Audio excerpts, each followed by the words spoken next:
캘리포니아 어바인의 한인마켓 계산대에서 바코드를 찍고 있는데 손님 한 분이 한국에서 막 오신 듯 서툰 영어로 신용카드를 꺼내며 말을 거셨어요.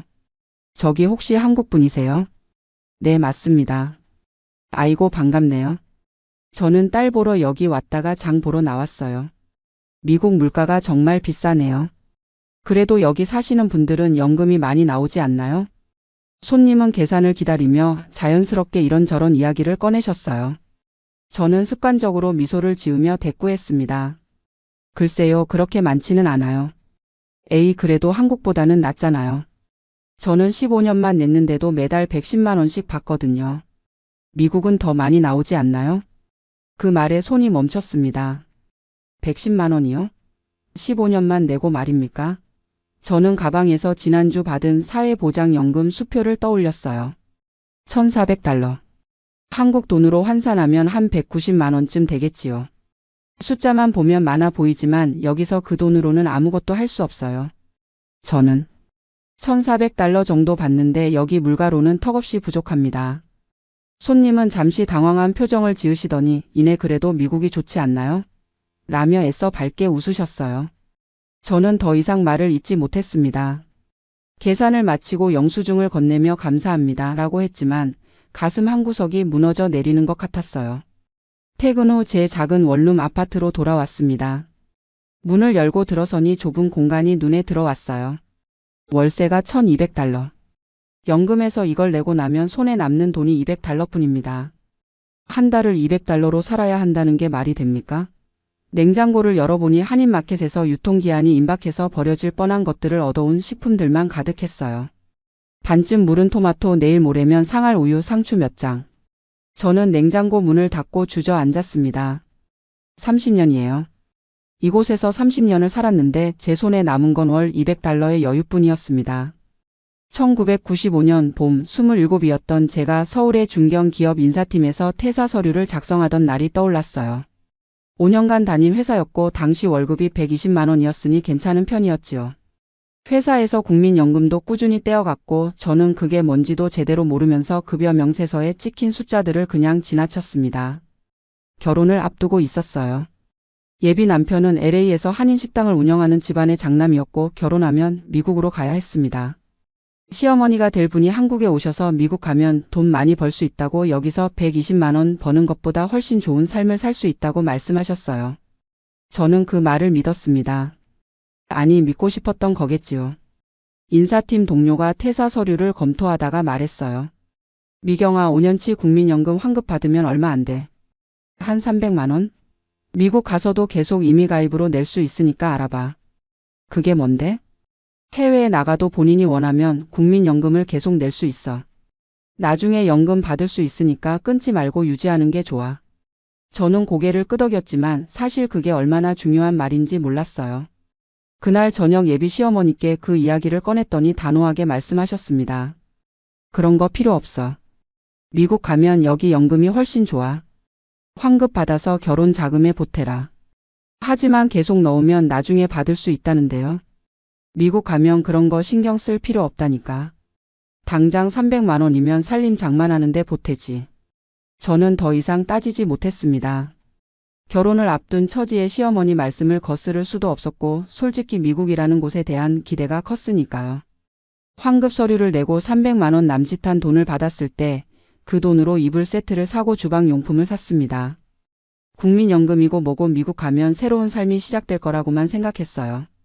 1995년 5월 저는 인천공항에서 LA행 비행기를 탔습니다. 기내에서 내려다본 태평양은 끝없이 넓었고 저는 그 넓은 바다 너머에 펼쳐질 새로운 인생을 꿈꿨어요. 미국 가면 더 좋다는 말만 믿고 구체적으로 뭐가 어떻게 좋은지는 한 번도 따져보지 않았습니다. LA에 도착한 첫날부터 현실은 달랐어요.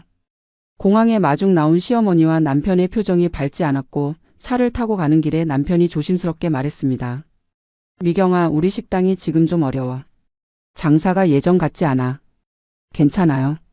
같이 열심히 하면 되죠.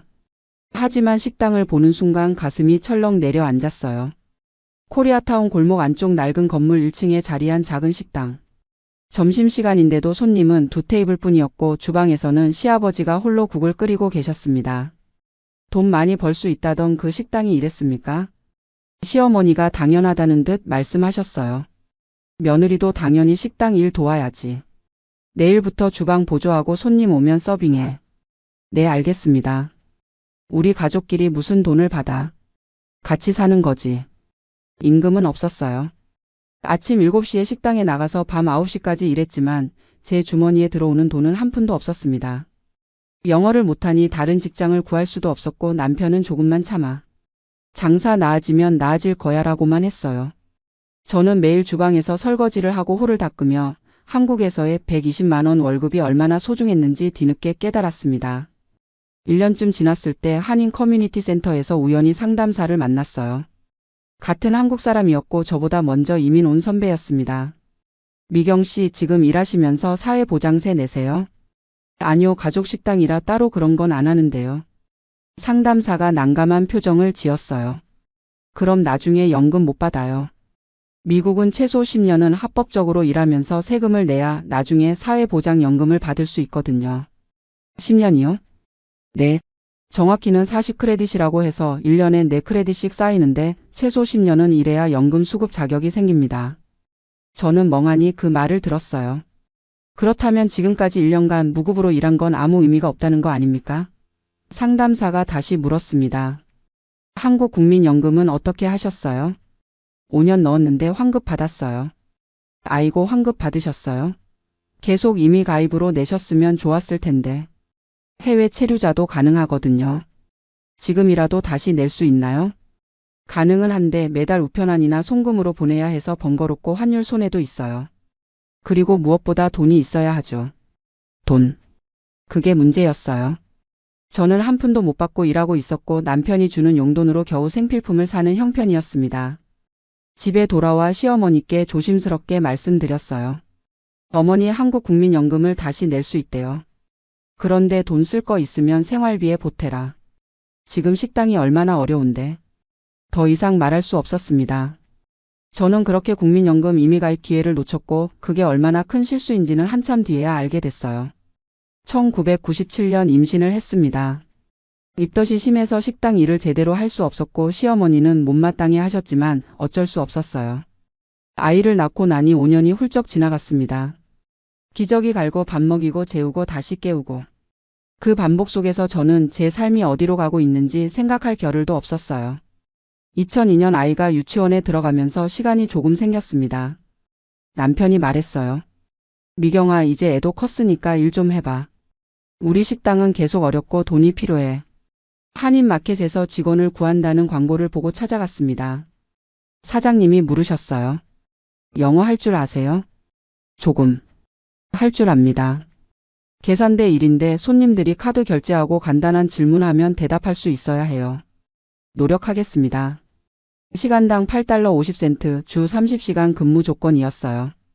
한 달에 $1,020. 7년 만에 처음으로 제 이름으로 급여를 받게 됐습니다. 첫 월급을 받던 날 급여 명세서를 보니 사회보장세가 공제되어 있었어요.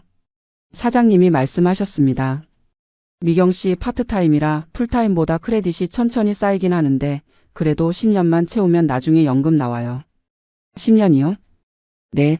조금씩이라도 쌓이니까 꾸준히 일하세요. 저는 고개를 끄덕였습니다. 10년.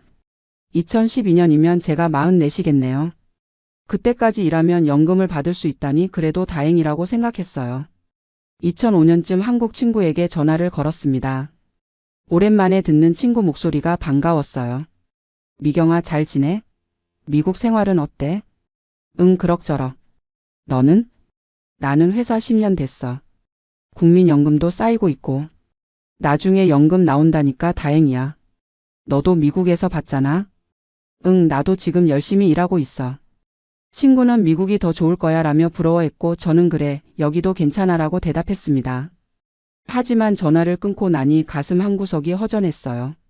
친구는 회사에서 10년을 다녔고 저는 7년 만에 처음 제대로 된 직장을 얻었습니다. 뭔가 다르다는 느낌이 들었지만 그게 얼마나 큰 차이인지는 몰랐어요. 2008년 금융위기가 왔습니다. 한인마켓 사장님이 난감한 표정으로 직원들을 모아놓고 말씀하셨어요. 미안해요. 장사가 너무 안 돼서 월급을 못 올려드리겠어요. 이해해 주세요. 시간당 8달러 50센트가 5년간 동결됐습니다. 남편이 일하던 식당도 손님이 뚝 끊겨서 거의 문을 닫을 지경이었고 집에 가져오는 돈이 한 달에 500달러도 안 됐어요. 저는 생활비를 벌기에 급급했고 연금이니 노후니 하는 건 생각할 여유가 없었습니다. 2012년 제가 44이 되던 해 한인 커뮤니티 센터에서 무료 영어 수업을 듣기 시작했어요. 같은 반 학생이 컴퓨터로 뭔가를 보여주며 말했습니다. 이거 봐요. 사회보장청 웹사이트에서 내 연금 예상액을 볼 수 있어요. 그게 뭐예요? 여기 들어가면 내가 지금까지 낸 세금이랑 나중에 받을 연금액을 확인할 수 있어요. 집에 와서 컴퓨터를 켜고 웹사이트에 접속했습니다. 아이디를 만들고 로그인하니 제 사회보장 기록이 나왔어요. 2002년부터 2012년까지 10년간의 납부네요. 그리고 화면 아래쪽에 예상 연금액이 표시됐습니다. 67세 수령 시 월 달러 890 예상. 890달러요? 저는 화면을 다시 확인했어요. 틀림없이 890달러였습니다. 한국 돈으로 한 100만 원 정도. 그걸로 어떻게 살라는 거죠? 다음 날 한인 커뮤니티에서 만난 재무상담사에게 물었습니다. 제가 67세에 890달러를 받는다는데 이 금액으로 노후를 살 수 있나요? 상담사가 고개를 저었어요. 캘리포니아에서는 불가능합니다. 최소 2,000달러는 있어야 빠듯하게 삽니다. 집이 있어서 월세 안 내면 모를까 월세 내면서는 절대 못 살아요. 그럼 어떻게 해야 해요? 지금부터라도 근무 시간을 늘려서 더 많이 세금을 내야죠. 그래야 연금액이 올라갑니다. 저는 한인마켓 사장님께 풀타임으로 일하고 싶다고 말씀드렸지만 자리가 없었어요. 다른 직장을 알아보려고 이력서를 넣었지만 나이와 영어 실력이 문제였습니다. 44세 영어도 서툰데 어디서 받아주겠어? 라는 생각이 들었어요. 그날 밤 한국국민연금 웹사이트에 들어갔습니다. 해외 거주자 임의가입 메뉴를 찾아 클릭하니 안내문이 나왔어요. 해외 체류 중이어도 본인 희망시 임의가입 가능. 단 이미 환급받은 기간은 소급 인정 불가. 최소 10년 가입 시 연금 수급 자격 부여. 환급받은 기간은 인정 안 된다고요? 그렇다면 1995년에 받은 5년치는 완전히 사라진 거네요. 지금부터 10년을 넣으면 2022년 제가 54살 때 연금을 받을 수 있겠지만 납부액을 계산해보니 한국 평균 소득 기준으로 월 약 25만 원 환율 적용하면 매달 300달러를 보내야 했어요. 그렇게 10년을 넣으면 받는 금액이 월 30만 원 정도. 300달러를 매달 보낼 여유가 없었습니다. 제 월급이 1,020달러인데 거기서 300달러를 떼면 720달러. 월세, 식비, 교통비를 내고 나면 남는 게 없었어요. 저는 컴퓨터를 끄고 멍하니 앉아 있었습니다. 1995년에 환급받은 300만 원. 그 돈으로 이불과 냄비를 샀습니다. 지금 그 이불은 다 해져서 버렸고 냄비는 손잡이가 부러져 쓰레기통에 들어갔어요. 만약 환급받지 않고 계속 넣었더라면 지금쯤 20년 가입에 월 60만 원은 받을 수 있었을 텐데. 그 생각을 하니 가슴이 무너졌습니다. 2015년 저는 결심했어요. 더 많이 일해야 한다고. 한인마켓에서 주 30시간 일하고 저녁에는 한인 식당에서 접시 닦는 일을 시작했습니다. 하루 12시간 노동. 아침 8시에 나가서 밤 8시에 집에 돌아왔어요. 주 50시간 이상 일하니 월급이 2,400달러 정도로 늘었고 사회보장세도 더 많이 냈습니다. 무릎이 아프기 시작했어요. 허리도 자주 결렸고 밤에 잠을 자도 피곤이 풀리지 않았습니다. 하지만 멈출 수 없었어요. 연금 크레딧을 쌓아야 했고 생활비도 벌어야 했으니까요.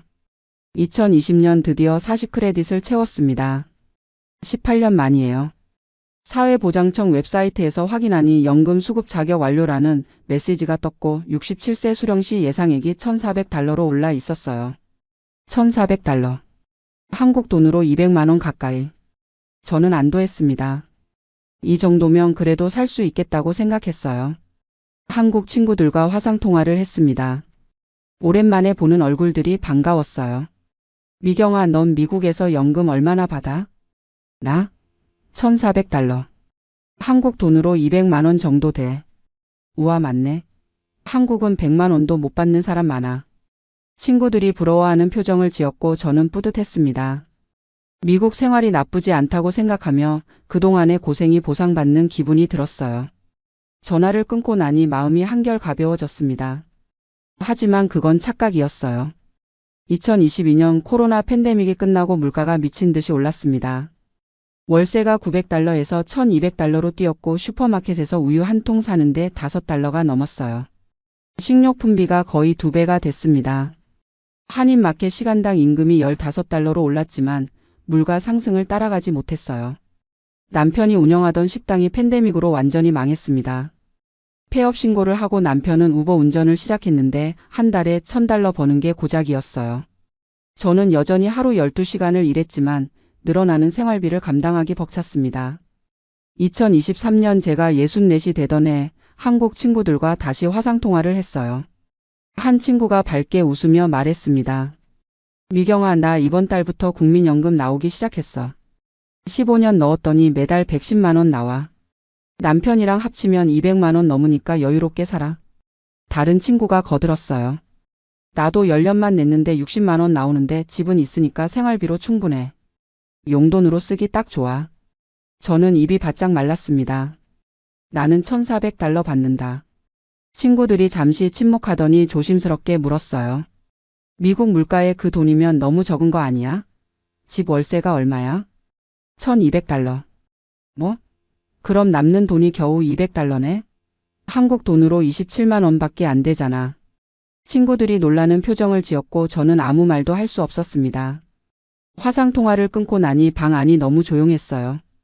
$1400. 110만 원. 숫자만 보면 비슷한데 실제로 제 손에 남는 건 친구가 받는 돈의 4분의 1도 안 됐습니다.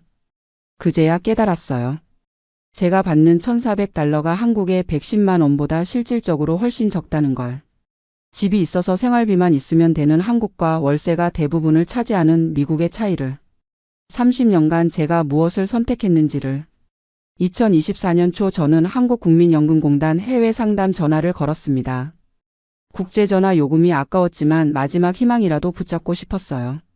1995년에 5년치 환급 받았는데 지금이라도 다시 납부할 수 있나요? 상담원의 목소리가 또렷하게 들렸습니다. 환급 받은 기간은 소급 인정이 불가능합니다. 지금부터 새로 시작하셔야 해요. 지금 시작하면 연금을 받을 수 있나요? 최소 10년을 가입하셔야 하는데 만 65세 이후에는 임의 가입도 불가능합니다. 지금 연세가 어떻게 되시죠? 64입니다. 그럼 1년밖에 시간이 없으시네요. 1년 납부로는 수급 자격이 안 생깁니다. 전화를 끊고 계산을 해봤어요. 만약 1995년에 환급받지 않고 25년을 더 넣었다면 총 30년 가입으로 월 90만 원 정도는 받을 수 있었을 겁니다. 그때 받은 300만 원으로 지금 월 90만 원을 평생 못 받게 됐어요. 아니, 미국 연금까지 합치면 200만 원 넘게 받을 수 있었을 텐데. 남편에게 소리쳤습니다. 그때 당신 어머니가 환급 받으라고 했잖아. 남편이 고개를 돌렸어요. 그때는 나도 몰랐어. 그리고 이미 가입할 돈도 없었잖아. 돈이 없어서가 아니라 어머니가 필요 없다고 했잖아. 지금 와서 그걸 따져서 뭐해. 이미 지나간 일인데. 저는 더 이상 말하지 않았습니다. 따져봤자 달라질 게 없었으니까요.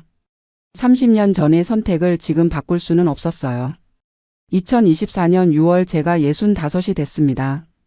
조기 은퇴 연금 신청이 가능한 나이. 67세까지 기다리면 $1400지만 지금 받으면 $1200로 줄어듭니다. 하지만 몸이 견딜 수가 없었어요. 병원에 갔더니 의사가 말했습니다. 무릎과 허리에 만성 염증이 있습니다. 과로 때문이에요. 일을 줄이셔야 합니다. 일을 줄이면 생활을 못해요. 그래도 이렇게 계속 일하시면 나중에 걷지도 못하게 될 수 있습니다. 저는 선택의 여지가 없었어요. 9월에 조기 연금 신청을 했고 한인마켓 근무를 주 3일로 줄였습니다. 월 수입이 연금 $1200에 파트타임 $600, 총 $1800. 월세 $1200를 내고 나면 $600로 식비, 의료비, 교통비를 해결해야 했어요. 의료보험이 있어도 본인 부담금이 만만치 않았습니다. 무릎 주사 한 번 맞는데 $100, 약값이 한 달에 $50. 병원 가는 것도 부담스러워서 아파도 참았어요. 같은 시기 한국 친구에게서 문자가 왔습니다. 미경아, 나 이번 달부터 국민연금 타기 시작했어. 10년만 넣었는데 매달 65만 원 나와. 집 있고 건강보험 혜택 좋아서 병원비도 거의 안 들고 용돈으로 쓰기 딱 좋아. 저는 핸드폰을 내려놓고 천장을 바라봤습니다. 친구는 10년 넣고 65만 원. 저는 20년 일하고 1200달러. 실질적으로 제 손에 남는 돈은 600달러. 한국 돈으로 80만 원 정도. 친구보다 많기는 하지만 친구는 집이 있고 저는 월세를 내야 합니다. 병원비도 친구는 거의 안 드는데 저는 매달 150달러씩 나갑니다. 자괴감이 밀려왔어요. 나는 20년을 일했는데 친구는 10년만 일했는데. 2024년 10월 한인 커뮤니티 센터에서 노인 지원 프로그램 안내문을 받습니다. 상담사를 만나러 갔어요. 저소득 노인을 위한 SSI, 푸드스탬프, 주거 지원 같은 걸 신청할 수 있어요. 저도 받을 수 있나요? 상담사가 제 수입을 확인하더니 고개를 저었습니다. 월 수입 1,800달러는 저소득 기준을 약간 초과해요. 대부분 지원 대상이 아닙니다. 그럼 아무것도 못 받나요? 푸드스탬프는 월 50달러 정도 가능할 것 같아요. 50달러. 계란 2판에 우유 몇 통 사면 끝입니다. 파트타임 일을 그만두고 연금만 받으면 SSI를 받을 수 있긴 한데 그러면 총 수입이 오히려 줄어들어요. 그럼 결국 아프더라도 계속 일해야 한다는 거네요. 안타깝지만 그렇습니다. 상담사가 조심스럽게 물었어요. 한국으로 돌아가는 건 고려 안 하세요? 국민연금은 못 받아도 기초연금이라는 게 있어서 만 65세 이상 저소득 노인에게 월 30만 원 정도 지급된다고 들었어요. 한국에 집도 없고 30년을 떨어져 있었는데 이제 와서 돌아갈 수도 없어요. 그럼 최대한 건강관리 잘하시면서 버티는 수밖에 없겠네요. 저는 커뮤니티 센터를 나와 버스 정류장에서 버스를 기다렸습니다. 해가 지고 있었어요. 차가운 바람이 불었고 저는 외투 지퍼를 끝까지 올렸습니다. 30년 전 인천공항에서 LA행 비행기를 탔을 때 이런 미래가 기다리고 있을 줄 몰랐어요. 2025년 3월 한인마켓 사장님께 말씀드렸습니다. 사장님 건강이 안 좋아서 주 이틀만 일하고 싶어요. 사장님이 난감한 표정을 지으셨어요. 미경 씨 사정 이해하는데 그럼 시간당 15달러도 못 드리고 13달러로 낮춰야 해요. 그리고 주 이틀이면 건강보험 혜택도 없어져요. 그럼 미안해요. 가게 사정도 어렵고 풀타임 직원들 건강보험 유지하는 것도 빠듯해서요. 주 2일 하루 5시간이면 월 520달러. 연금 1200달러 합쳐 총 1720달러.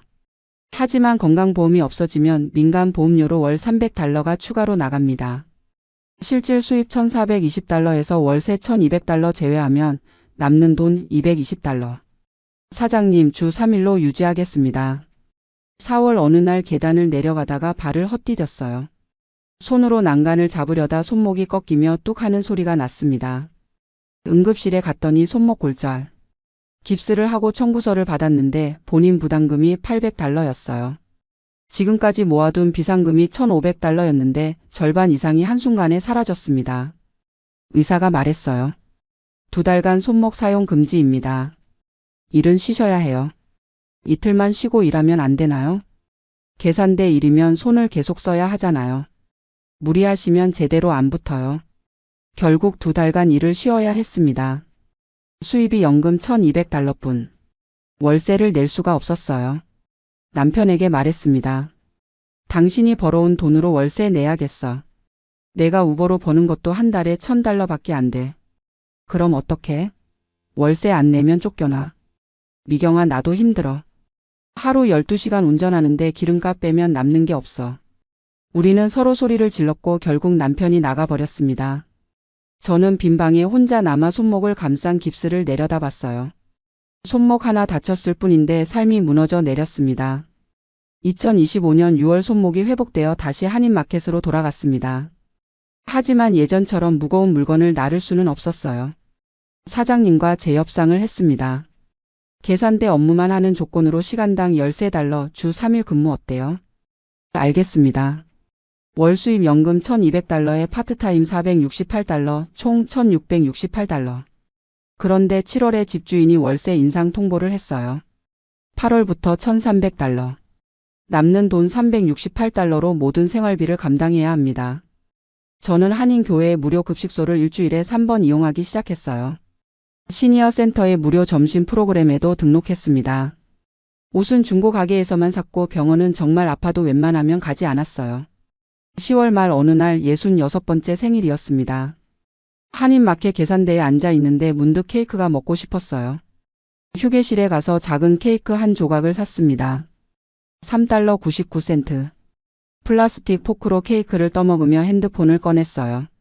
한국 친구들에게 단톡방에 메시지를 보냈습니다. 미국 살면서 한국 친구들 국민연금 부러워했는데 이젠 돌이킬 수 없습니다. 친구들이 답장을 보냈어요. 무슨 소리야? 그래도 미국이 좋지 않아? 저는 천천히 답장을 쳤습니다. 지금은 한인마켓에서 파트타임으로 일하면서 생활비를 벌고 있어요. 이민 오기 전에 양국 연금 제도 꼭 비교해보세요. 저처럼 후회하실 수 있습니다. 핸드폰을 내려놓고 창밖을 바라봤습니다. 캘리포니아의 햇살이 밝게 빛나고 있었어요. 아이러니하게도 날씨는 늘 좋았습니다. 그때 300만 원 환급받지 말고 계속 넣었더라면, 아니 그냥 한국에 남았더라면 어땠을까? 하지만 이미 30년이 흘렀고 66의 나이에 돌이킬 수 있는 것은 아무것도 없었습니다. 휴게실 문이 열리며 사장님이 고개를 내밀었어요. 미경 씨, 손님 많아요. 계산대 좀 봐주세요. 네, 지금 갑니다. 저는 케이크 포장지를 쓰레기통에 버리고 일어섰습니다. 계산대로 돌아가 손님을 맞이하며 말했어요. How may I help you? 억지 미소를 지으며 오늘도 하루를 버텨냅니다. 회계사의 서류를 보는 눈빛이 이상했습니다. 제가 건넨 401k 명세서를 한참이나 들여다보던 그가 펜을 놓으며 입술을 굳게 다물었어요. 그 표정만 봐도 뭔가 잘못됐다는 걸 알 수 있었습니다. 이 펀드는 수수료가 너무 높은데요. 회계사의 말에 저는 어리둥절했습니다. 댈러스에서 20년간 다닌 IT 회사를 3개월 후면 은퇴합니다. 그래서 찾아온 자리였어요. 은퇴 후 재정 계획을 상담받으려고요. 무슨 문제가 있다는 건지 이해가 안 갔습니다. 뭐가 문제인데요? 저는 20년간 매달 $500씩 꼬박꼬박 넣었고 회사에서도 같은 금액을 매칭해줘서 총 40만 달러나 모았어요. 잘한 거 아닙니까? 자랑스럽게 말했습니다. 정말 자랑스러웠어요. 한국에서 이민 와서 5년 동안 이것저것 전전하다가 겨우 정식 직장을 잡았고 그때부터 한 번도 거르지 않고 매달 $500씩 넣었거든요. 회사가 똑같이 $500를 보태주니까 매달 $1000씩 쌓인 거죠. 20년이면 24만 달러인데 투자 수익까지 더해져서 40만 달러가 됐으니 얼마나 뿌듯한지 모릅니다. 회계사가 계산기를 두드리기 시작했어요. 손가락이 빠르게 숫자판을 눌렀고 그의 미간이 점점 더 좁혀졌습니다. 연간 운용 수수료가 1.5%네요. 일반적인 인덱스 펀드는 0.1%인데. 그가 말을 끊었습니다. 다시 계산기를 두드리더니 천천히 아주 조심스럽게 말했어요. 20년간 단순 계산으로만 최소 5만 달러를 수수료로 내신 겁니다. 복리 효과까지 고려하면 실제로는 7만 달러 이상일 거예요. 그 순간 머릿속이 하얗게 되었습니다. 귀에서 윙하는 소리가 났어요. 5만 달러라고요? 7만 달러? 5만 달러면 제 연봉의 거의 1년치인데요. 중얼거리는 제 목소리가 떨렸습니다. 회계사 사무실을 나올 때는 다리에 힘이 없었어요. 주차장에서 한참을 차 안에 앉아 있었습니다. 핸들을 잡은 손이 축축하게 땀에 젖었고요. 집으로 돌아가는 길에 20년 전이 떠올랐습니다. 그때 저는 45살이었어요. 한국에서 이민 온 지 5년째였고 IT 회사에 정식으로 채용된 지 얼마 안 됐을 때입니다. HR 담당자가 서류 뭉치를 들고 제 자리로 왔었죠. 윤 씨 401k 가입하셔야죠. 퇴직연금 플랜이에요. 그가 웃으며 말했습니다. 회사가 같은 금액을 매칭해 주니까 무조건 가입하세요. 안 하면 손해예요. 두툼한 영어 서류가 책상 위에 놓였습니다. 펀드 이름이며 수수료율이며 온갖 숫자들이 빼곡히 적혀 있었어요. 영어가 서툴렀던 저는 첫 페이지도 제대로 읽지 못했습니다. HR 담당자가 옆에 서서 기다리고 있는데 천천히 읽을 수도 없었고요. 어디에 체크하면 되나요? 이 타겟 데이트 펀드 2025가 좋아요. 자동으로 관리되니까 신경 쓸 것도 없고요. 그가 친절하게 펜으로 항목을 짚어줬습니다. 저는 거기에 체크했어요. 회사가 추천하는 거니까 믿을 만하다고 생각했습니다. 펀드 설명서? 읽어봤자 무슨 말인지 이해도 안 될 것 같았어요. 그렇게 20년이 흘렀습니다.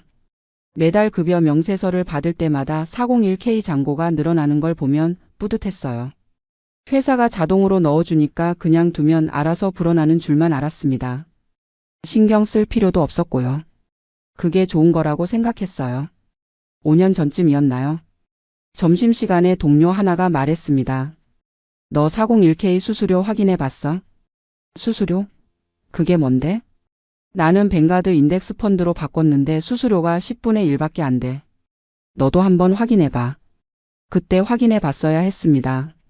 하지만 저는 그냥 웃어 넘겼어요. 나는 괜찮아. 지금까지 잘 불어났잖아. 잔고가 계속 늘어나고 있었으니까요. 뭐가 문제겠어요. 그날 밤 저는 잠을 이룰 수가 없었습니다. 회계사 사무실에서 받아온 401k 명세서를 다시 펼쳐 책상에 앉았어요. 거실 불은 끄고 스탠드만 켰습니다. 아내가 잠들어 있는 침실에서 소리가 날까봐 조심스러웠죠. 20년간의 거래 내역을 하나하나 확인했습니다. 매 분기마다 운용 수수료라는 항목이 빠져나가고 있었어요. 처음에는 $100, $200 정도였습니다. 잔고가 적었으니까요. 그런데 시간이 지나면서 금액이 점점 커졌어요. 최근 명세서를 보니 분기당 $1,500씩 빠져나가고 있었습니다. 이게 1년이면 $6,000네. 계산기를 두드렸어요. 한 달에 $500씩 내는 거였습니다. 제가 매달 넣는 금액과 똑같았어요. 20년 동안 제가 넣은 돈의 절반을 수수료로 낸 셈이었습니다. 분노가 치밀어 올랐습니다. 손이 떨렸어요. 명세서를 구겨버리고 싶었지만 참았습니다. 증거니까요. 다음 날 아침 일찍 회사에 갔습니다. HR 부서로 찾아갔어요. 20년 전 제게 서류를 건넨 그 담당자는 이미 은퇴했고 지금은 젊은 여직원이 앉아 있었습니다. 왜 이런 수수료 높은 펀드를 추천했습니까? 제 목소리가 떨렸습니다. 여직원이 놀란 눈으로 저를 봤어요. 저는 20년 전 일을 모르는데요. 잠시만 기다리세요. 그가 매니저를 불렀습니다.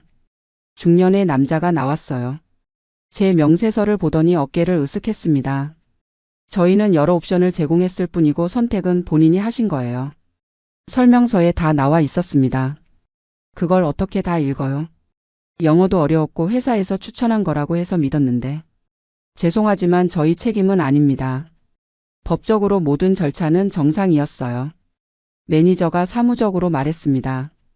더 이상 할 말이 없다는 듯 다른 직원을 부르더니 자리를 떴어요. 저는 그 자리에 서서 한참을 멍하니 있었습니다. 집에 와서 증권사에 전화를 걸었습니다. 한참을 기다리다가 상담원이 받았어요. 왜 이렇게 수수료가 높은 펀드에 가입시켰습니까? 고객님께서 자발적으로 선택하신 상품이며 계약서에 서명하셨습니다. 수수료율도 명시되어 있었고요. 똑같은 대답이었습니다. 로봇 같았어요. 20년 전 일인데 어떻게 기억하겠어요?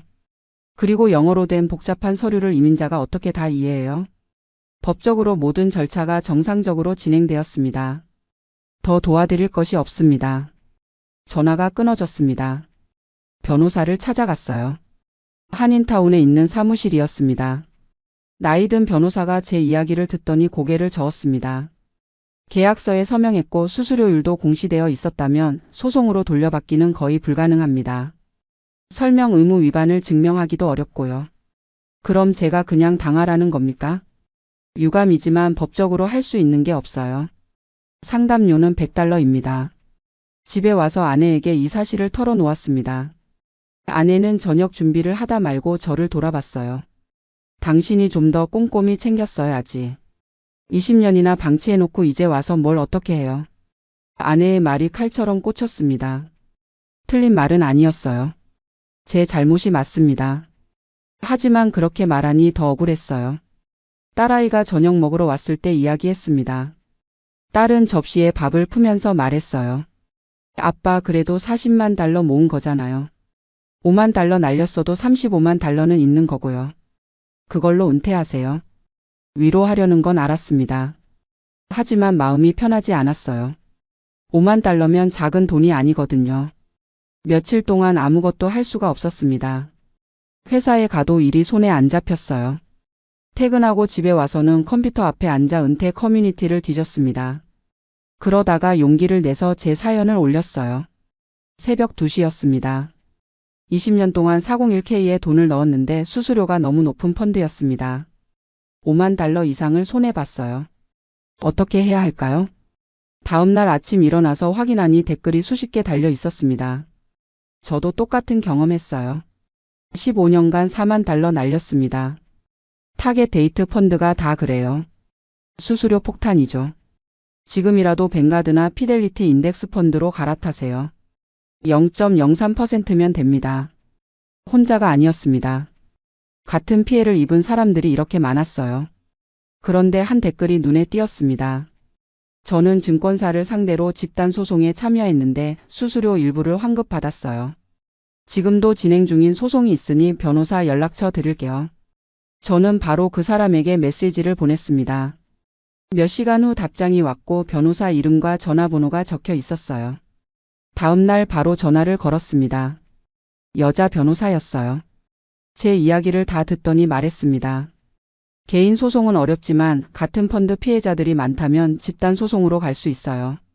증권사가 고수수료 펀드를 HR 부서에 리베이트를 주고 밀어줬다는 증거를 확보 중입니다. 리베이트라고요? 그게 무슨 말인지 처음엔 이해가 안 갔습니다. 증권사가 HR 부서에 돈을 주고 HR이 직원들한테 그 펀드를 추천하게 했다는 거예요. 불법은 아니지만 비윤리적이죠. 그 말을 듣는 순간 모든 게 이해됐습니다. 그래서 그렇게 강하게 추천했던 거였구나.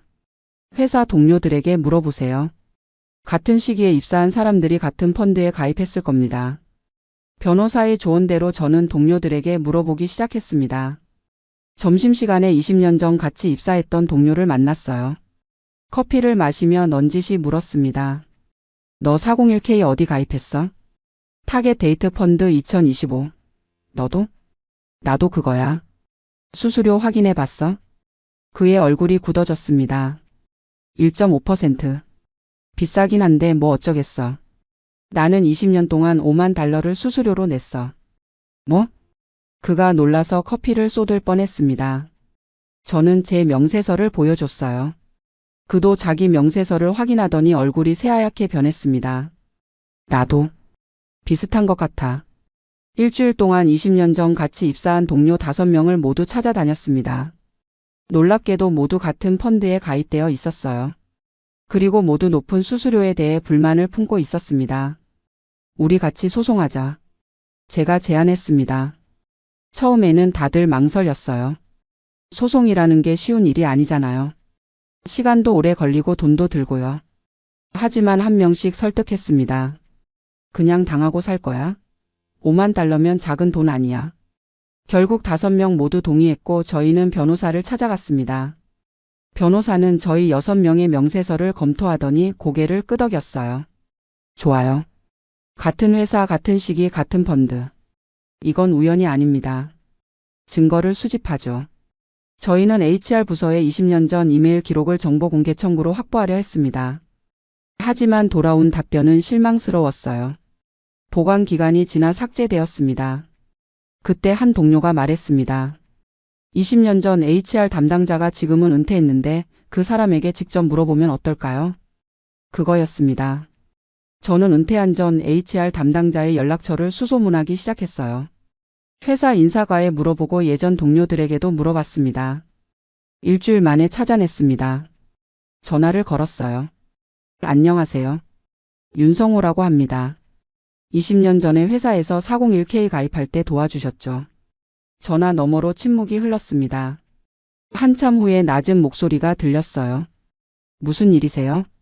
만나서 이야기 좀 하고 싶습니다. 오래 걸리지 않을 거예요. 저는 은퇴한 지 오래됐고 그때 일은 기억도 안 나요.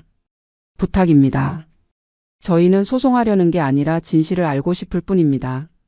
간곡히 부탁했습니다. 목소리에 애원이 섞였어요. 전 HR 담당자는 한참을 망설이다가 결국 만나주기로 했습니다. 다음 주 화요일 시내 커피숍에서 봅시다. 약속한 날 저는 일찍 커피숍에 도착했습니다. 창가 자리에 앉아 기다렸어요. 손이 떨렸습니다. 전 HR 담당자가 들어왔습니다.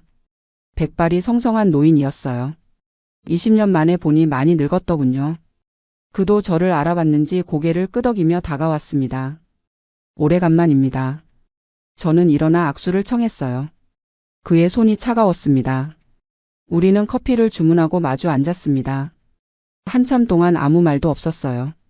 제가 먼저 입을 열었습니다. 20년 전에 타겟 데이트 펀드를 추천해 주셨죠. 그랬나요? 기억이 잘. 수수료가 1.5%였어요. 지금 생각하면 너무 비쌌습니다. 그의 손이 커피잔을 쥐고 떨렸습니다. 왜 그 펀드를 추천하셨습니까? 회사 방침이었어요. 그가 작은 목소리로 말했습니다. 회사에서 그 증권사랑 계약을 맺었고 저희는 그 펀드를 추천하라는 지시를 받았습니다. 왜요? 왜 그 펀드였습니까? 제 목소리가 떨렸어요. 전 HR 담당자는 한참을 망설이다가 고개를 숙였습니다. 증권사로부터 직원 한 명당 $300씩 인센티브를 받기로 했어요. 그 말을 듣는 순간 온몸에 힘이 빠졌습니다. 그럼 우리는 희생양이었단 말입니까? 죄송합니다. 전 HR 담당자가 고개를 들지 못했어요. 그땐 저도 회사 지시를 따를 수밖에 없었어요. 하지만 양심의 가책이 20년간 남아 있었습니다. 은퇴하고 나서도 잊을 수가 없었어요. 저는 녹음기를 꺼냈습니다. 주머니에 넣어두었던 거예요. 방금 하신 말씀 다시 한번 해주시겠습니까? 녹음하겠습니다. 그는 놀란 눈으로 저를 봤지만 거부하지 않았습니다. 오히려 안도하는 것 같았어요. 네, 하겠습니다. 그는 처음부터 다시 이야기했습니다. 증권사와의 계약, 직원당 $300 인센티브, 회사 차원의 압력, 모든 것을요. 저는 그 모든 것을 녹음했습니다. 커피숍을 나올 때 그가 말했어요. 오래 숨기고 살았습니다. 이제야 좀 후련하네요. 저는 그의 어깨를 가볍게 두드렸습니다. 화가 났지만 그도 피해자였다는 생각이 들었어요. 녹음 파일을 변호사에게 전달했습니다. 변호사가 듣더니 눈을 빛냈어요. 이거면 됩니다. 이제 본격적으로 소송을 시작하죠. 집단 소송 준비가 시작됐습니다. 온라인 커뮤니티에 글을 올렸더니 같은 펀드 피해자들이 30명 가까이 모였어요. 모두 저희와 비슷한 상황이었습니다. 그런데 증권사도 가만히 있지 않았습니다. 대형 로펌에서 변호사 5명이 나왔어요. 첫 법정에서 그들은 두꺼운 서류 뭉치를 제출하며 말했습니다. 원고들이 자발적으로 상품을 선택했으며 모든 정보가 공시되었고 계약서에 명시된 수수료율에 동의했습니다. 저희 변호사가 반박했습니다. 하지만 HR 부서와의 인센티브 계약은 공개되지 않았습니다.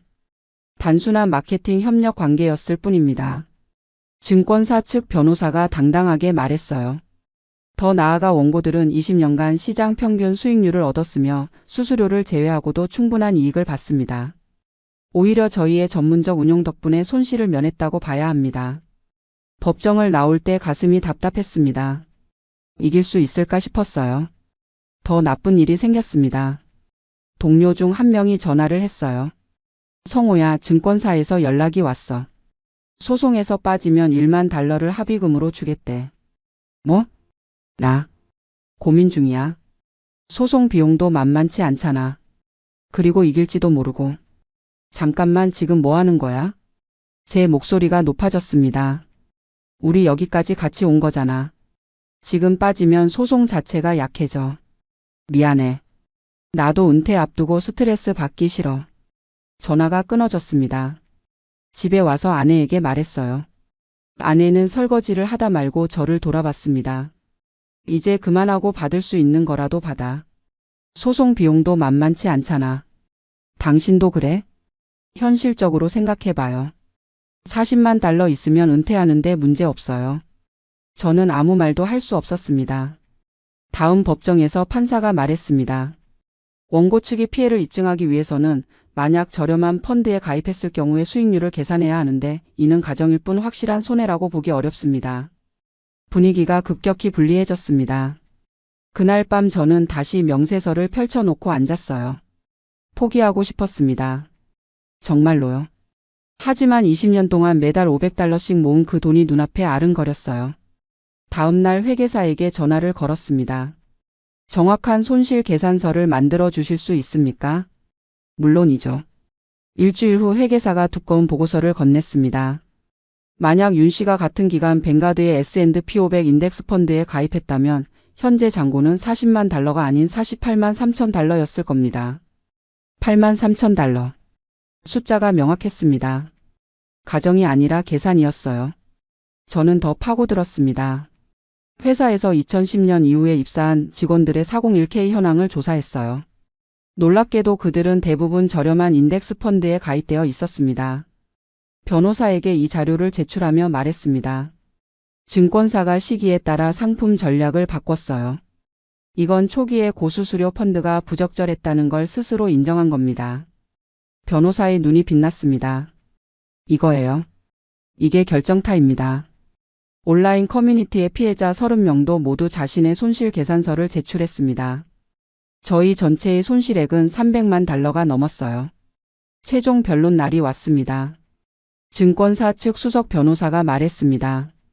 저희 회사는 합법적으로 영업했으며 수수료율도 당시 시장 관행에 부합했습니다. 원고들은 충분한 수익을 얻었고 손실을 입은 것이 아닙니다. 저희 변호사가 일어섰습니다. 수수료가 합법적이라는 것과 공정하다는 것은 다릅니다. 변호사의 목소리가 법정에 울렸어요. 증권사는 정보 우위를 남용하여 영어가 서툰 이민자들에게 불리한 상품을 의도적으로 판매했습니다. HR 부서에 인센티브를 주고 직원들을 유인했습니다. 내부 증언이 이를 명확히 증명합니다. 방청석에 앉은 저희 동료들과 피해자 30여 명이 숨을 죽이고 지켜봤습니다. 판사가 서류를 넘기며 말했습니다. 6개월간 심리한 결과 본 법원은 다음과 같이 판결합니다. 법정이 조용해졌어요. 제 심장이 쿵쿵거렸습니다. 증권사가 HR 부서와 결탁하여 고수수료 펀드를 부당하게 판매했으며 특히 언어 장벽이 있는 이민자들을 의도적으로 타겟팅한 점은 명백한 불공정 거래로 판단됩니다. 판사가 계속 말했습니다. 증권사는 원고 35명에게 총 250만 달러의 손해배상을 지급하라. 방청석에서 작은 환호가 터져 나왔습니다. 저는 옆에 앉은 동료의 손을 꽉 잡았어요. 그의 손도 떨리고 있었습니다. 판사가 판결문을 낭독했습니다. 이는 금전적 보상을 넘어 금융회사가 약자를 착취해서는 안 된다는 사회적 메시지입니다. 법정을 나올 때 다리에 힘이 없었습니다. 기쁨보다 안도감이 먼저 왔어요. 제 몫은 약 7만 달러였습니다. 변호사 비용을 제하고 실제로 받은 건 6만 달러 정도였지만 상관없었어요. 돈보다 더 큰 걸 얻었으니까요. 그 돈과 401k의 40만 달러, 총 46만 달러를 가지고 저는 은퇴했습니다. 첫 번째로 한 일은 401k 전액을 뱅가드의 초저수수료 인덱스 펀드로 롤오버하는 거였어요. 이제 연간 수수료는 40만 달러의 0.03%인 120달러. 과거에 1년에 6,000달러씩 내던 것과 비교하면 50분의 1 수준입니다. 두 번째로 한 일은 한인 커뮤니티 센터에 연락하는 거였어요. 401k 제대로 알기 세미나를 열고 싶습니다. 자원봉사로요. 첫 세미나에 40명이 왔습니다. 40대, 50대 이민자들이었어요. 모두 제 이야기를 숨죽이고 들었습니다. 20년간 5만 달러 이상을 수수료로 날렸지만 소송으로 일부를 돌려받았습니다. 제가 말했어요. 더 중요한 것은 이제 여러분은 저 같은 실수를 하지 않을 수 있다는 겁니다. 401k 명세서를 확인하세요. 수수료율을 보세요. 1%가 넘으면 바꾸세요. 세미나가 끝나고 한 분이 다가왔습니다. 저도 지금 401k 수수료를 확인해 봐야겠어요. 감사합니다. 그 말을 들으니 가슴이 뭉클했습니다. 지금 저는 아내와 함께 댈러스 외곽에 작은 주택을 구입하고 살고 있습니다. 손주들이 주말에 놀러 와요. 매달 401k에서 연금처럼 돈을 인출하며 검소하지만 행복한 은퇴 생활을 하고 있습니다. 가끔 생각해요. 늦었지만 그래도 미국은 이런 은퇴계좌 시스템이 있지 않습니까? 한국은 개인이 다 알아서 해야 하니까 여기가 그래도 낫습니다. 그리고 잘못된 건 고칠 수 있는 사법 시스템도 있고요. 20년을 돌아보니 후회도 되지만 배운 것도 많습니다. 무지는 비용을 치르게 되어 있어요. 하지만 포기하지 않으면 기회는 옵니다. 제 이야기가 다른 이민자들에게 교훈이 되었으면 합니다. 여러분의 401k 오늘 당장 확인해 보세요. 우편함에서 소셜 시큐리티 오피스 봉투를 꺼내든 순간 손이 조금 떨렸습니다. 30해를 일했으니 이제 좀 쉬어도 되겠다 싶었거든요. 뉴저지 패터슨 외곽 낡은 아파트 1베드룸에서 아내와 둘이 사는 이 공간이 비좁긴 해도 앞으로는 매달 연금이 들어올 테니 조금은 여유로워질 거라 믿었습니다. 봉투를 뜯었습니다. 월 2,000달러. 아내에게 종이를 내밀며 환하게 웃었습니다. 여보, 이제 우리도 좀 살겠어. 매달 200만 원 넘게 들어온다니까. 아내도 안도의 한숨을 내쉬며 고개를 끄덕였습니다.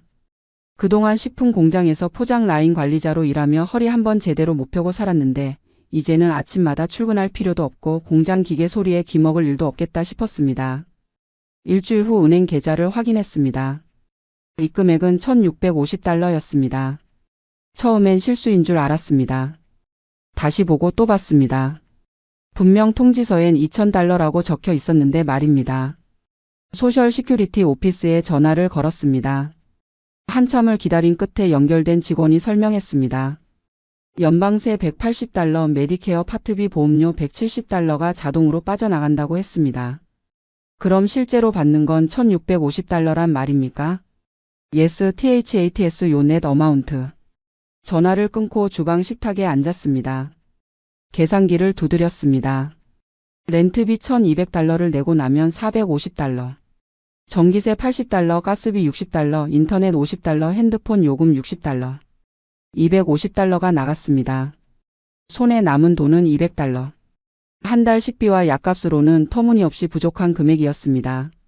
아내가 주방에서 저녁을 준비하며 물었습니다. 괜찮아요? 아니, 괜찮지 않소. 목소리가 갈라졌습니다. 30해를 일했는데 고작 이것뿐이라는 게 믿기지 않았습니다. 미국에 온 게 1995년 봄이었습니다. 그때 제 나이 39. 한국에서 작은 식료품 가게를 하다가 외상값을 못 받아 빚더미에 앉았고 처남이 미국 가면 돈 번다고 해서 온 가족이 이민을 결심했습니다. 처음 미국 땅을 밟았을 때 공항 밖 차가운 공기가 낯설었습니다. 영어는 한마디도 못했고 가진 돈은 3,000달러뿐이었습니다. 처남 집 지하방에서 한 달을 얹혀 살며 일자리를 찾아다녔습니다. 한인 식품 공장에서 시급 7달러로 시작했습니다. 포장 라인에 서서 하루 10시간씩 상자를 나르고 라벨을 붙였습니다. 손에 물집이 잡히고 허리가 끊어질 것 같았지만 참았습니다. 공장 사장님이 말했습니다. 소셜 시큐리티 넘버만 있으면 일한 만큼 나중에 연금 나와. 미국은 그런 나라야. 그 말을 믿었습니다. 매주 페이첵을 받을 때마다 소셜 시큐리티 텍스가 빠져나가는 걸 보면서 나중에 돌려받을 거라고 생각했습니다. 그게 전부였습니다. 다른 준비는 하지 않았습니다. 함께 일하던 김 씨가 어느 날 말했습니다. 박형 401k 해. 나는 월급의 10% 넣고 있어. 그게 뭔데? 은퇴 저축이야. 회사에서 매칭도 해줘. 넣은 만큼 회사가 반을 더 넣어준다고. 나중에 여유 생기면 할게. 두 아들 학비를 대느라 정신이 없었습니다. 큰애는 고등학교, 작은애는 중학교. SAT 학원비, 대학 지원비 온갖 비용이 쏟아졌습니다. 401k에 돈 넣을 여유가 없었습니다. 아니, 여유가 없다고 생각했습니다. 10년 전쯤 회사에서 401k 안내서를 나눠줬습니다. 영어로 빼곡히 쓰인 서류를 받아들고 집에 가져왔습니다. 식탁에 앉아 읽으려 했지만 무슨 말인지 하나도 이해할 수 없었습니다. 아내에게 물었지만 아내도 몰랐습니다. 너무 복잡해. 나중에 누가 한국말로 설명해주면 그때 하지 뭐. 서류를 서랍에 넣어뒀습니다. 그게 끝이었습니다. 5년 전 회사가 매칭 펀드를 50%까지 해준다는 공지가 나왔습니다. 김 씨가 또 말했습니다. 박형, 지금이라도 해. 50대에 시작하면 늦긴 하지만 안 하는 것보단 나아. 이제 와서 뭐가 되겠어. 난 이미 60 가까운데. 그렇게 또 넘겼습니다. 김 씨는 작년에 은퇴해서 플로리다에 콘도를 샀다는 소식을 들었습니다. 따뜻한 날씨에 골프 치며 산다고 했습니다. 저는 뉴저지 낡은 아파트에서 200달러를 쥐고 한 달을 어떻게 버틸까 고민하고 있었습니다. 은퇴한 지 2달쯤 지났을 때 무릎이 아파서 병원에 갔습니다. 정형외과 의사가 말했습니다. 관절염이에요. 물리치료 받으셔야 합니다. 메디케어가 일부만 커버했습니다. 청구서를 받아보니 제가 내야 할 금액이 850달러였습니다. 약국에서 처방받은 관절염 약은 한 달치가 120달러. 한국에서는 몇천 원이면 살 수 있는 소염 진통제가 여기선 45달러였습니다. 집에 돌아와 아내에게 말했습니다. 내가 다시 일을 해야겠소. 당신 무릎도 안 좋은데 누가 뽑아주겠어요? 67살인데. 아내 말이 맞았습니다. 어디를 가도 나이부터 물었고 60 넘었다고 하면 전화를 끊었습니다. 아내가 나섰습니다. 내가 일 좀 해볼게요. 당신도 64인데 무슨 일을 한다고. 한인마트에서 계산원 뽑는다고 하던데. 가봐야죠. 말려도 소용없었습니다. 아내는 다음날 한인마트에 가서 파트타임 계산원으로 고용됐습니다. 시급 $15, 주 4일 하루 6시간씩. 한 달에 $1,440를 벌었는데 여기서도 세금을 떼니 실수령액은 $1,200 정도였습니다. 아내가 일을 시작한 첫날 저는 저녁을 준비하며 기다렸습니다. 문이 열리고 아내가 들어왔습니다. 얼굴이 백지장처럼 하얗고 다리를 절뚝거렸습니다. 괜찮아요? 괜찮아. 그냥 오래 서 있어서 그래. 저녁을 먹고 나니 아내는 소파에서 그대로 잠들어 버렸습니다. 담요를 덮어주며 아내 얼굴을 들여다봤습니다. 주름이 깊게 패인 이마, 거칠어진 손, 부어오른 발목.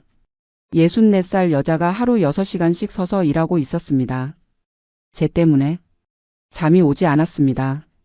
천장을 보며 생각했습니다. 내가 제대로 준비했더라면, 401K에 조금이라도 넣었더라면, 영어 공부를 좀 더 했더라면, 그랬더라면 아내가 저렇게 고생하지 않았을 텐데. 석 달쯤 지났을 때 건물주에게서 편지가 왔습니다.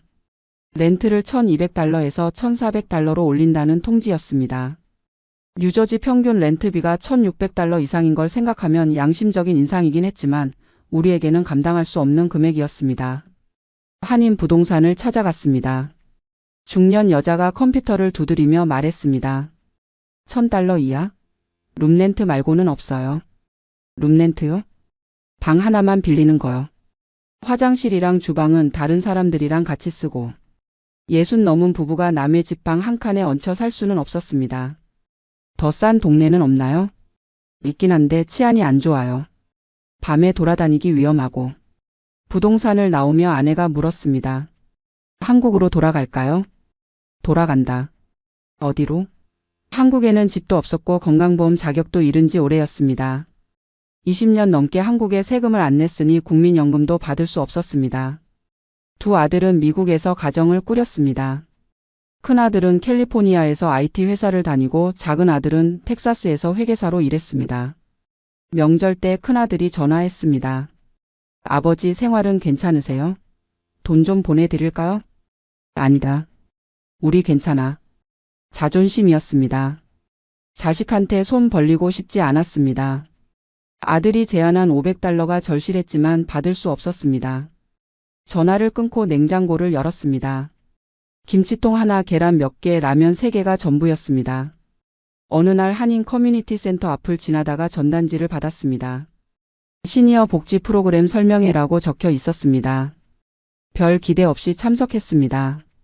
좁은 강당에 60명쯤 되는 한인 어르신들이 모여 있었습니다. 소셜워커인 KT가 앞에 섰습니다. 한국계 2세로 한국말을 유창하게 했습니다. 여러분, 푸드 스탬프 신청하신 분 계세요? 몇 명이 손을 들었습니다. 저는 손을 들지 않았습니다. 소득이 일정 기준 이하면 누구나 신청할 수 있어요. SNAP라고도 하는데 식료품 살 때 쓸 수 있는 카드 받는 거예요. 렌트 보조 프로그램도 있고요. 섹션 8이라고 렌트비 일부를 정부가 지원해줘요. 메디케이드 자격도 검토해 볼 수 있고요. 설명회가 끝난 후 KT에게 다가갔습니다. 저기 질문 좀 해도 될까요? 물론이죠. 말씀하세요. 저는 30년 일했는데 푸드 스탬프 같은 거 받아야 하나요? KT가 부드럽게 웃었습니다. 일하신 거랑 별개예요. 지금 소득이 기준 이하면 받을 수 있는 거예요. 부끄러운 거 아니에요. 집에 돌아와 아내에게 말했습니다. 나는 그런 거 못 받겠어. 왜요? 자존심 상해서. 아내가 제 손을 잡았습니다. 지금은 자존심 부릴 때가 아니에요. 당신이 30년 동안 낸 세금으로 만든 제도잖아요. 당당히 받아요. 아내 말이 맞았습니다. 이틀 후 다시 커뮤니티 센터를 찾아가 신청서를 작성했습니다. 영어 서류가 복잡했지만 KT가 하나하나 설명해주며 도와줬습니다. 2주 후 승인 통지를 받았습니다. 푸드 스탬프 월 $290. 렌트 보조는 대기자가 2,000명 넘는다고 했습니다. 최소 2년은 기다려야 한다는 말에 한숨이 나왔습니다. 그래도 푸드 스탬프 덕분에 식료품비 부담이 확 줄었습니다. 한인마트에서 시니어 할인 10%도 받을 수 있다는 걸 알았습니다. KT가 무료 한인 클리닉 정보도 알려줬습니다. 약값을 조금이나마 아낄 수 있게 됐습니다. 은퇴한 지 7달쯤 됐을 때 커뮤니티 센터에서 자원봉사자를 모집한다는 공고를 받습니다. 한국어와 한국 문화를 가르치는 프로그램이라고 적혀 있었습니다. 지원했습니다. 일주일에 2번, 한 번에 2시간씩 미국인 어르신들에게 한국어 기초를 가르쳤습니다. 돈은 안 됐지만 오랜만에 누군가에게 필요한 사람이 된 기분이었습니다. 수업 후에는 센터에서 제공하는 무료 점심도 먹을 수 있었습니다. 식사 한 끼 해결이었습니다. 거기서 같은 처지의 한인 어르신들을 만났습니다. 이 할머니는 72살로 혼자 사셨습니다. 나도 소셜연금 $1,800로 혼자 살아. 푸드 스탬프 $200 받고 메디케이드로 병원비 걱정 없고 시니어 아파트에서 렌트 $600만 내. 혼자라 외롭긴 해도 돈 걱정은 덜해. 시니어 아파트요? 응. 62세 이상이면 신청할 수 있어. 렌트비도 싸고 관리도 잘 돼 있어. 집에 돌아와 아내와 함께 시니어 아파트를 알아봤습니다. 하지만 대기자 명단이 길었고 뉴저지 시니어 아파트는 거의 다 풀이었습니다. 은퇴한 지 10달쯤 됐을 때 건물주가 또 편지를 보냈습니다. 렌트를 $1,600로 올린다는 통지였습니다.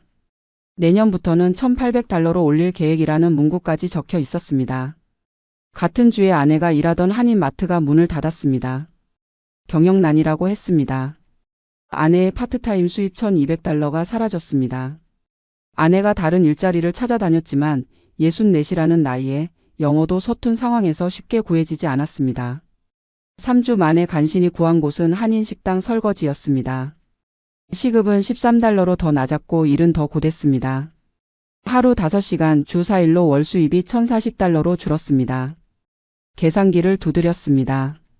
제 소셜연금 $1,650, 아내 수입 $1,040, 푸드 스탬프 $290, 총 $2,980.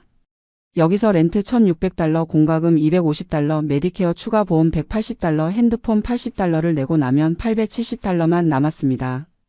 약값과 기타 생필품을 사면 매달 마이너스였습니다. 아내가 일하고 돌아오는 시간이 늦어졌습니다. 문이 열리고 아내가 들어왔을 때 옷에서 기름 냄새가 났습니다. 손이 갈라져 있었고 허리를 펴지 못했습니다. 괜찮아요? 괜찮아. 거짓말이었습니다. 괜찮을 리 없었습니다. 64살 여자가 기름때 묻은 접시를 씻으며 하루 5시간을 보내고 있었습니다. 이렇게 살려고 30년을 일했나. 중얼거렸습니다. 아내가 제 손을 잡았습니다. 그래도 우리 같이 있잖아요. 눈물이 났습니다. 한인신문에서 영모기지 세미나 광고를 봤습니다. 참석했지만 렌트 살이인 우리에게는 해당 없는 이야기였습니다. 세미나가 끝나고 상담사가 물었습니다. 혹시 한국에 부동산 있으세요? 20년 전에 어머니한테 물려받은 경기도 땅이 있긴 한데 올해 방치해서 어떻게 됐는지 모르겠네요. 한국 부동산 시세 알아보세요. 도움이 될 수도 있어요. 집에 돌아와 한국에 있는 조카에게 전화했습니다. 조카가 일주일 후 다시 전화했습니다. 삼촌, 그 땅 주변이 요즘 개발되고 있어요. 시세가 2억 정도 돼요. 2억?